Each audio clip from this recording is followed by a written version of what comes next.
भारतीय जनता पार्टीने सुशासन महोत्सव आयोजित केले आहे। रामभाऊ म्हाळगी प्रबोधिनीचे व्हाईस चेअरमन विनय सहस्त्रबुद्धे यांनी याबद्दल माहिती दिली। 2 दिवसाच्या या सुशासन महोत्सवाच्या उद्घाटनात भाजपचे राष्ट्रीय अध्यक्ष जे.पी. नड्डा करणार आहेत। या महोत्सवात 3 राज्याचे मुख्यमंत्री तसेच केंद्रीय मंत्री मनसुख मंडाविया आणि जम्मू काश्मीरचे एन.जी. मनोहर सिन्हा सहभागी होणार आहेत। येत्या 9 फेब्रुवारीपासून हा महोत्सव सुरू होणार आहे। उत्तर प्रदेश, आसाम आणि मध्य प्रदेशचे मुख्यमंत्री या कार्यक्रमात सहभागी होतील, अशी माहिती विनय सहस्त्रबुद्धे यांनी दिली। योगी आदित्यनाथ, हिम्मत बिस्वा शर्मा आणि मोहन यादव जनपथ रोडवर आंबेडकर इंटरनॅशनल सेंटरमध्ये वायस्ते चॅरिटेबल ट्रस्ट रामभाऊ म्हाळगी प्रबोधिनीकडून आयोजित सुशासन महोत्सवाला संबोधित करतील।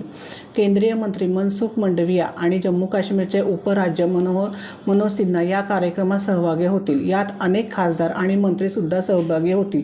सुशासन आणि विकास फक्त सरकारी कार्यक्रम नको, ते एक जन आंदोलन हवं असं PM मोदी नेहमी म्हणतात, असं सहस्त्रबुद्धे म्हणाले। लोक यामागचा अर्थ समजून घेतील तेव्हाच हे जन आंदोलन बनेल। सुशासन महोत्सवाच्या माध्यमातून गव्हर्नरबद्दल साक्षरता वाढण्याची आवश्यकता आहे।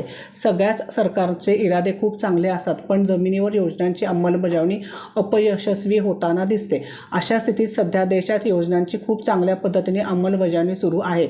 गव्हर्नरबद्दल माहिती देणे हा एक महोत्सवाचा मागचा उद्देश आहे। केंद्र सरकार, राज्य सरकारचे विविध मंत्रालय, सार्वजनिक संस्था आणि NGO या महोत्सवात सहभागी होणार आहेत। रणनीती न्यूज चॅनेलला आजच सबस्क्राइब करा आणि रहा अपडेट।